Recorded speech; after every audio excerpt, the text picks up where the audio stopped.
Hello, everyone, and welcome to Connecting the Dots with Dr. Ashaye. This is a great place to be for busy women who want to take charge of their health, feel their best, and live fully.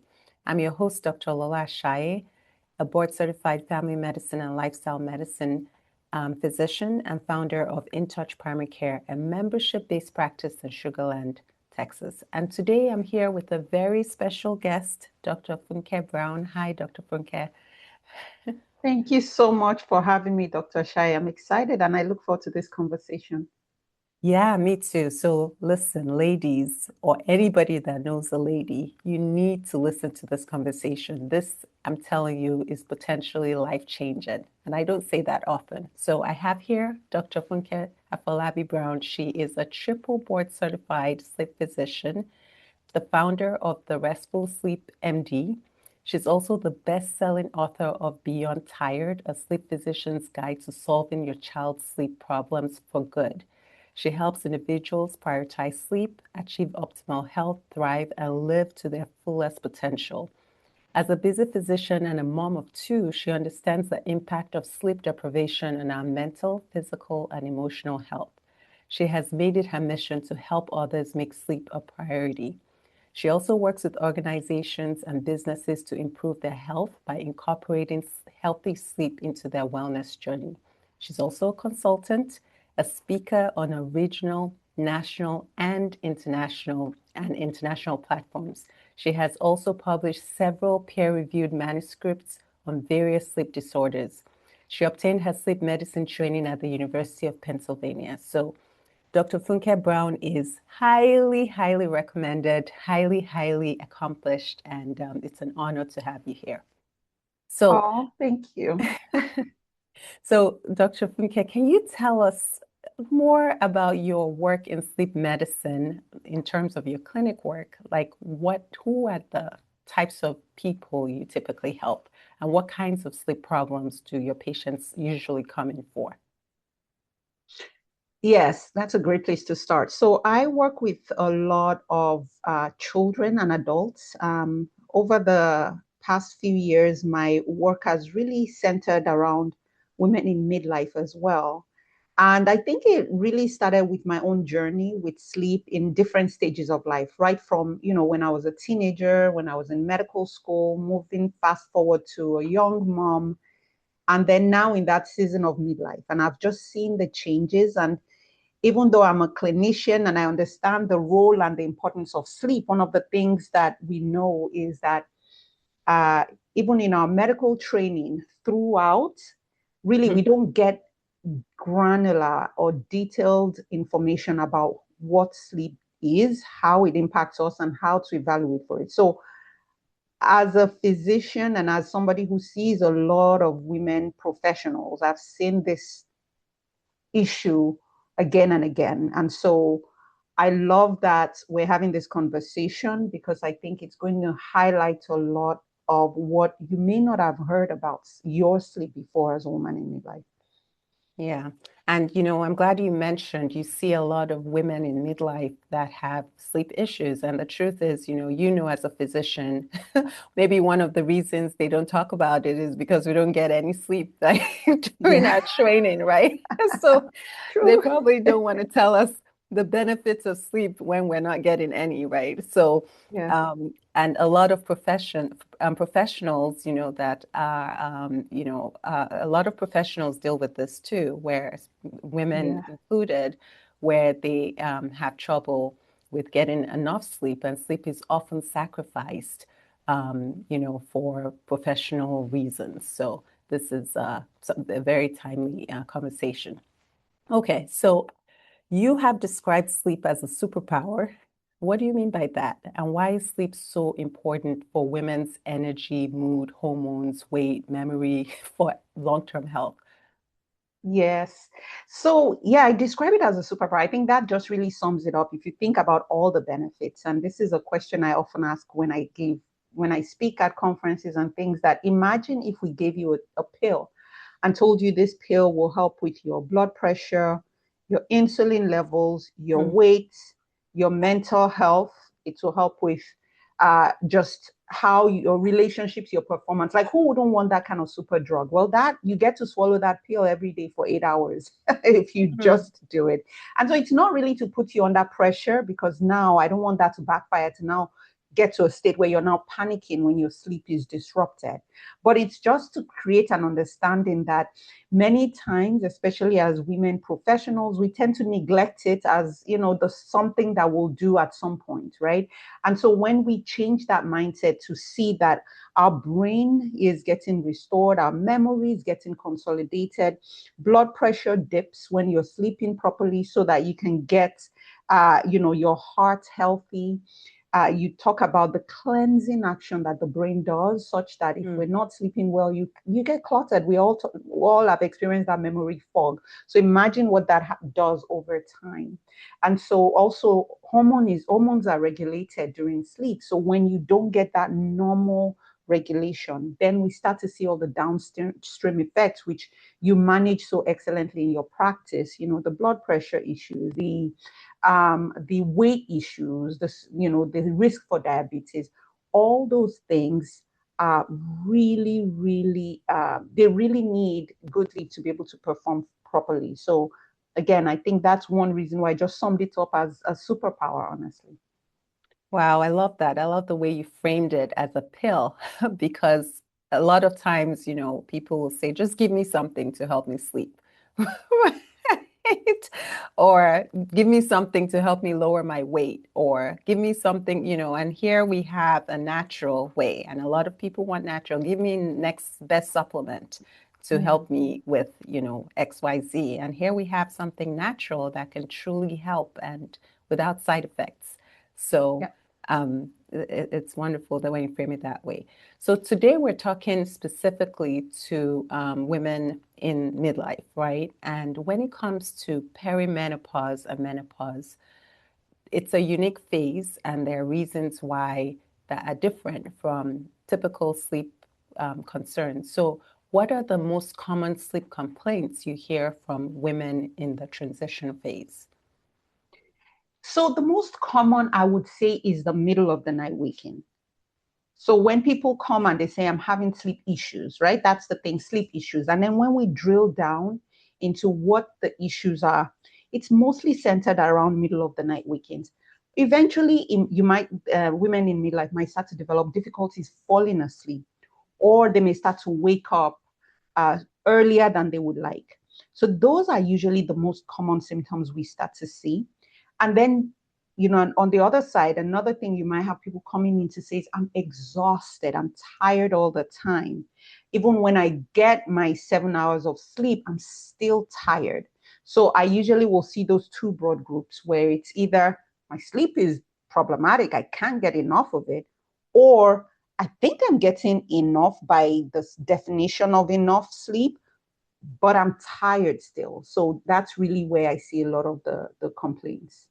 Okay, and why is this happening? Like, what is different in this period of perimenopause and menopause? What's happening in the body that can make women suddenly start struggling with sleep? Yeah, unfortunately, it's not one thing, it's a combination of factors.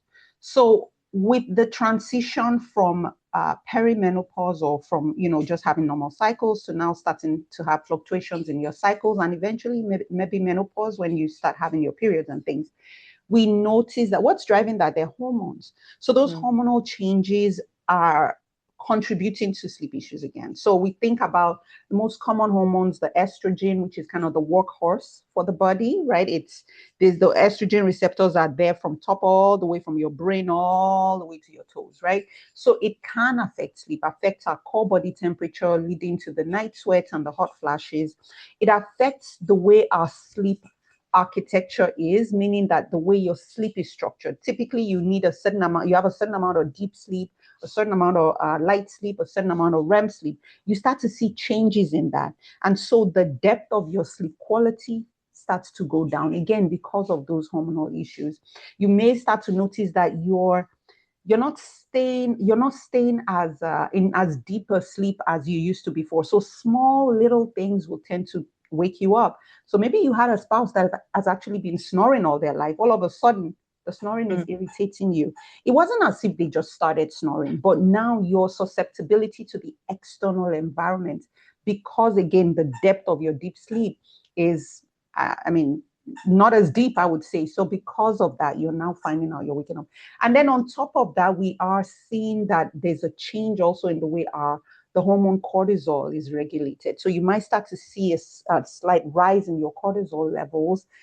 Naturally, your cortisol levels should go down when you're sleeping, and then towards the morning, it starts to rise. But we start to see a surge a little bit earlier, and so some of that may contribute to the wake ups. On top of that, right, what's driving all of that? Sometimes that may be related to stress. So this is why I said it's kind of a multiple fold thing. Stress being in the, sometimes the sandwich generation. You have kids that are not fully adults yet, or they're adults and maybe they're driving you a little bit crazy, or they're teenagers and they're doing the same. And then you have parents who are aging and the uncertainty of the unknown. And then on top of that, you have maybe your career, right? A lot of women in their 40s and their late 30s are trying to really leave a legacy. They're working harder. And so the stress from the external environment starts to play a role as well. And then finally, I would say medical sleep conditions and other medical sleep disorders, as well as other medical conditions, can contribute. So you may start to see changes in your thyroid function. You may start to see chronic pain, back pain, this, that, and the other. So that also can contribute to wake ups. And then sleep apnea. We definitely start to see almost a triple risk of sleep apnea when we get to that stage of life. And this many times often goes undiagnosed. So you can see that there are multiple things going on. And this is why I tell people, could it be your hormones? Could it be insomnia? Could it be something else? And the answer is yes, exactly yes. Yeah.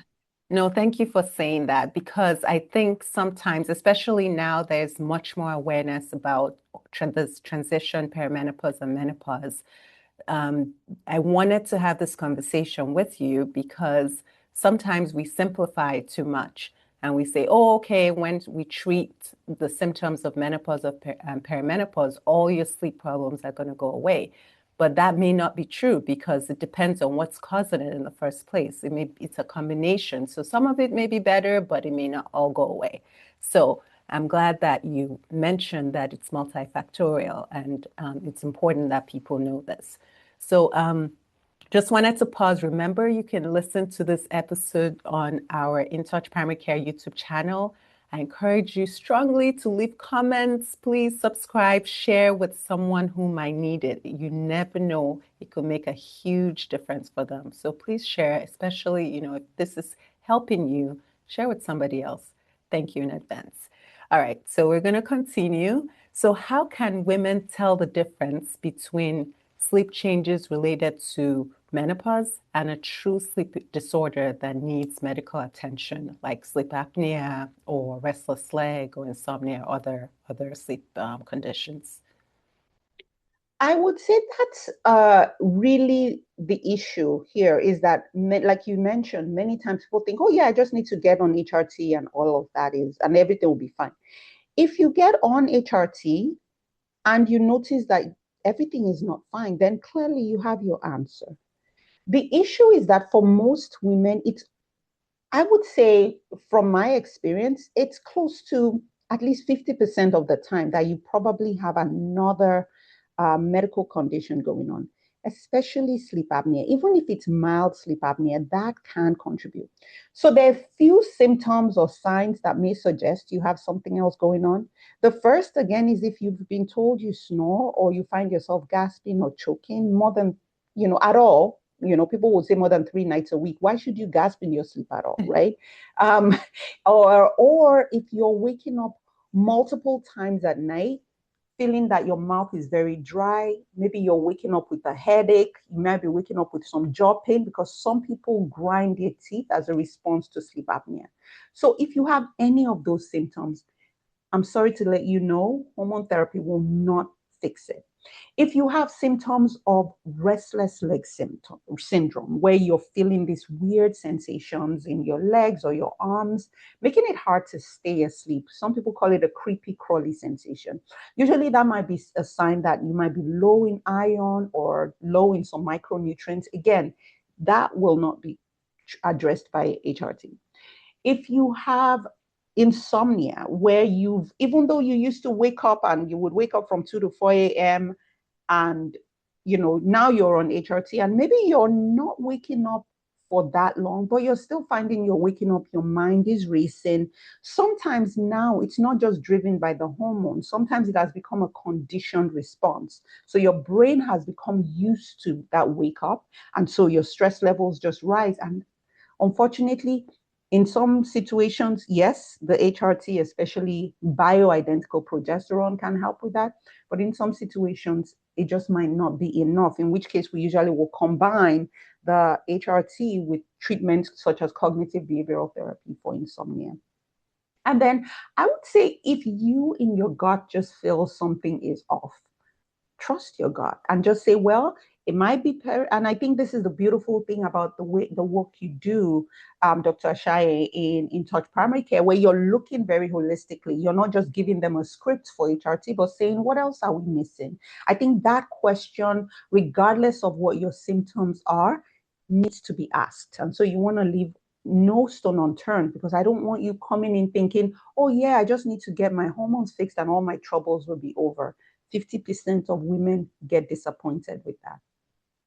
Yeah, and thank you for saying that, because we want to make sure that people understand that there are a range of options. And that's the thing that I really like to let people know.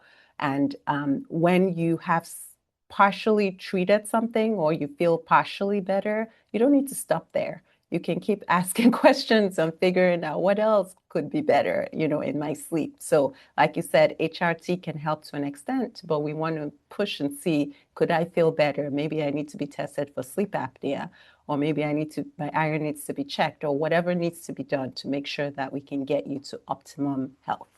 All right. So let's make this practical. What are 3 to 5 things women in perimenopause or menopause can start doing today to improve their sleep?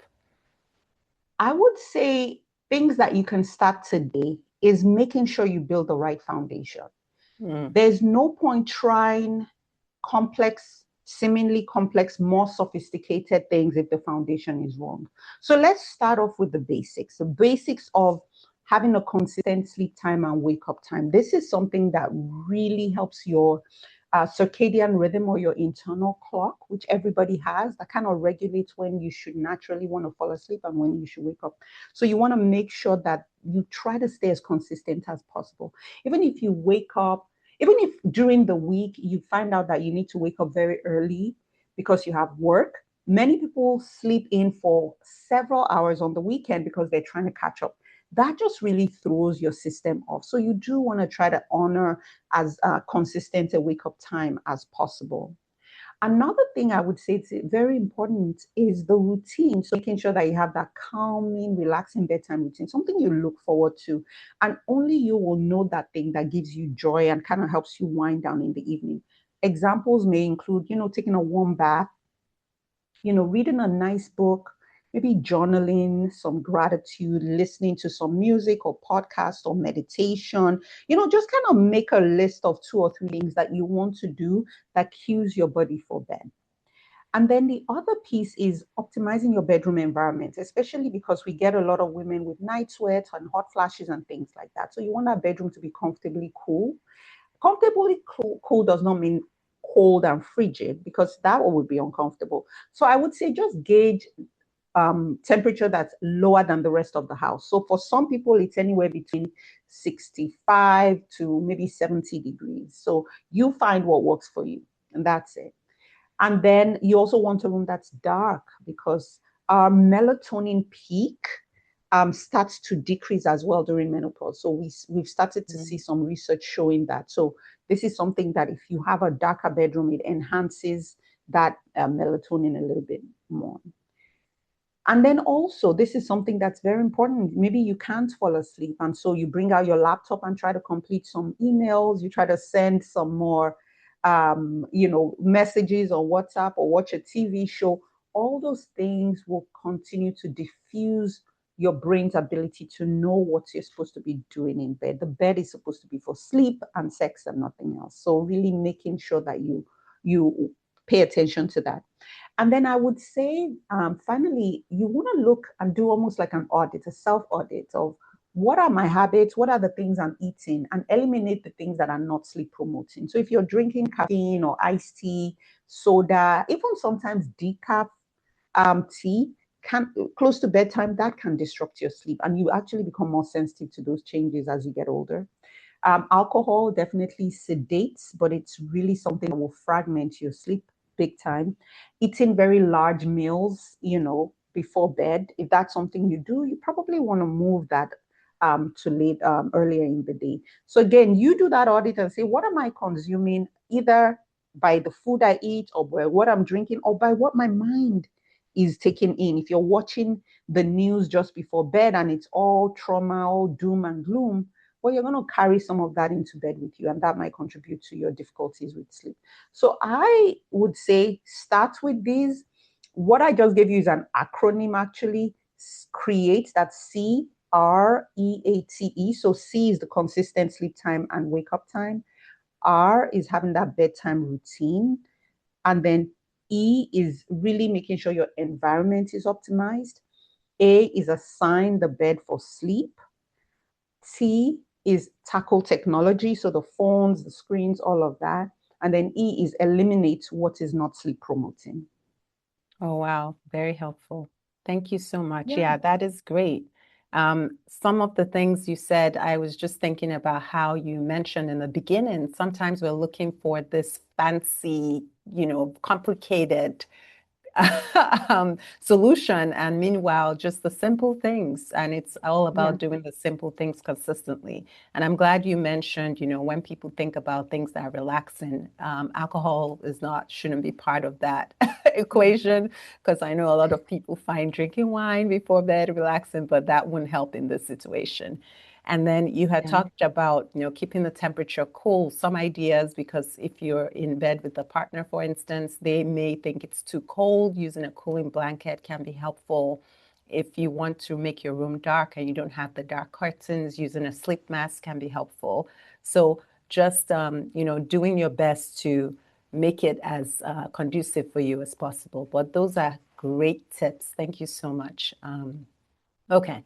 So if someone is listening and thinking, this sounds like me, I'm exhausted, I'm not sleeping, I don't feel like myself, how should they know when it's time to take the next step, and how can they connect with you? Great question. So I usually will say, if you follow the basics and you say maybe you're coming in and you've not heard of sleep hygiene before, I'm sure everybody has. Start with that. Start tonight. Give it maybe 2, 3 weeks just for those habits to kick in. If you're still remotely struggling, it's time to reach out for help. And you can reach out first to your primary doctor. You can reach out to Dr. Ashaye just to kind of get a lay of the land of, okay, what else are we missing? If you are concerned that there's a underlying sleep issue, then that's really where we can help.